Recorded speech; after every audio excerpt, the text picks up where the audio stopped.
Hello everyone. तो आइए start करते हैं आज की वीडियो। जैसा कि आपको पता ही है कि मैंने एमसीक्यू सीरीज स्टार्ट कर रखी है, तो आइए देखते हैं आज के क्वेश्चन।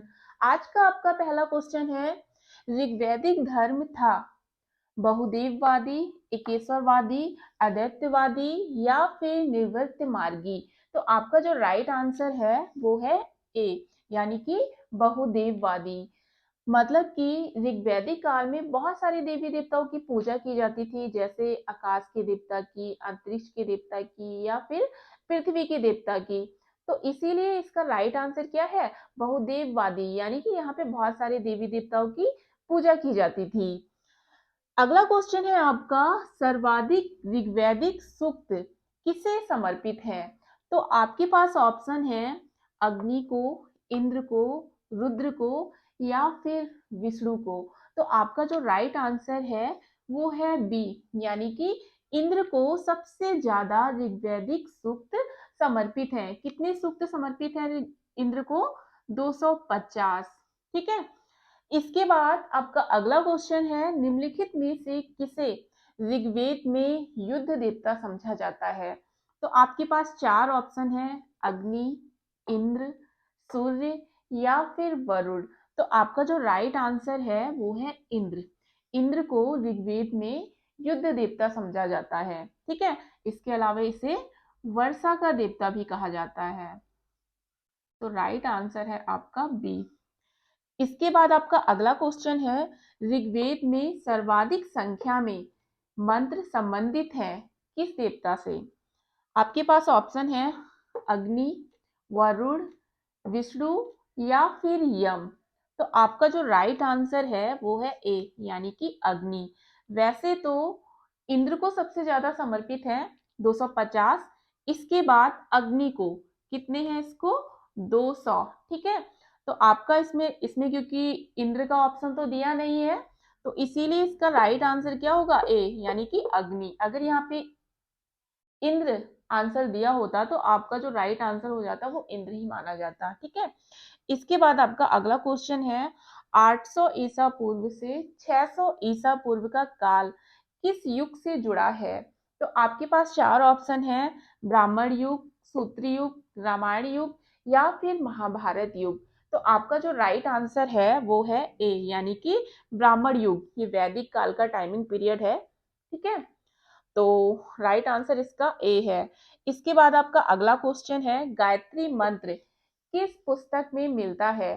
तो चार ऑप्शन है, उपनिषद, भगवत गीता, ऋग्वेद या फिर यजुर्वेद। तो आपका जो राइट आंसर है वो है सी, यानी कि ऋग्वेद। गायत्री मंत्र किस पुस्तक में मिलता है? ऋग्वेद में मिलता है।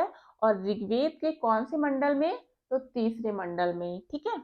इसके बाद आपका अगला क्वेश्चन है, गायत्री मंत्र की रचना किसने की थी? वशिष्ठ ने, विश्वामित्र ने, इंद्र ने या फिर परीक्षित ने? तो आपका जो राइट आंसर है वो है बी, यानी कि विश्वामित्र ने ही गायत्री मंत्र की रचना की है। गायत्री मंत्र का उल्लेख ऋग्वेद के तीसरे मंडल में है। और गायत्री मंत्र किसे समर्पित है? तो सूर्य देवता को समर्पित है। सूर्य देवता कौन सा माना जाता है? तो सविता को। ठीक है। तो आपका जो राइट आंसर है वो है बी, यानी कि विश्वामित्र ने ही गायत्री मंत्र की रचना की थी। आपका अगला क्वेश्चन है, पुराणों की संख्या कितनी है? 16, 18, 20 या फिर 21? तो आपका राइट आंसर है बी, यानी कि 18। तो पुराणों की संख्या 18 है। और इसकी रचना किसने की है? ऋषि लोमहर्ष व उनके पुत्र उग्रश्रवा ने। ठीक है। तो पुराणों की संख्या 18 है और इनकी रचना लोमहर्ष और उनके पुत्र उग्रश्रवा ने की है। आपका अगला क्वेश्चन है, श्रीमद् भगवत गीता मौलिक रूप से किस भाषा में लिखी गई थी? तो आपका जो राइट आंसर है वो है ए, यानी कि संस्कृत। तो संस्कृत भाषा में लिखी गई है श्रीमद् भगवत गीता। इसके बाद आपका अगला क्वेश्चन है, महाभारत मूलतः किस रूप में जानी जाती थी? भ्रत कथा, ब्राह्मण, बृहत संहिता या फिर जय संहिता? तो आपका जो राइट आंसर है वो है डी, यानी कि जय संहिता के रूप में महाभारत जानी जाती थी। महाभारत के पहले संस्करण में 8,800 श्लोक देखने को मिले और तब इसे जय संहिता कहा जाता था। और जो महाभारत का दूसरा संस्करण था उसे भारत के नाम से जाना जाता था और उसमें 24,000 श्लोक देखने को मिले। और जो महाभारत का तीसरा यानी कि अंतिम संस्करण है उसे उसमें 1,00,000 श्लोक देखने को मिले और उसे कहा जाता है सप्त सहस्री संहिता। ठीक है, तो इसका जो राइट आंसर है वो है डी, यानी कि जैन संहिता के नाम से जाना जाता है।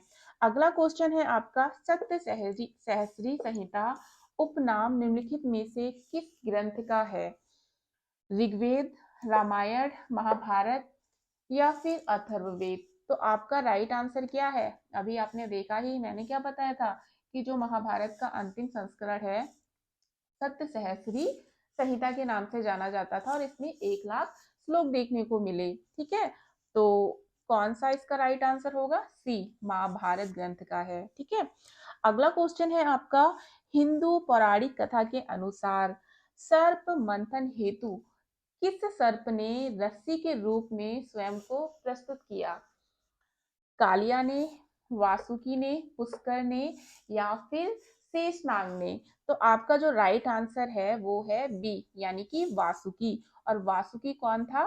सर्पों का राजा था।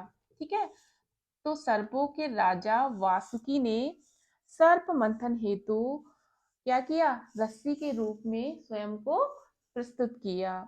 तो इसी के साथ मैं अपनी वीडियो इन करती हूँ। मिलते हैं नेक्स्ट वीडियो में नए क्वेश्चन के साथ। Thank you for watching.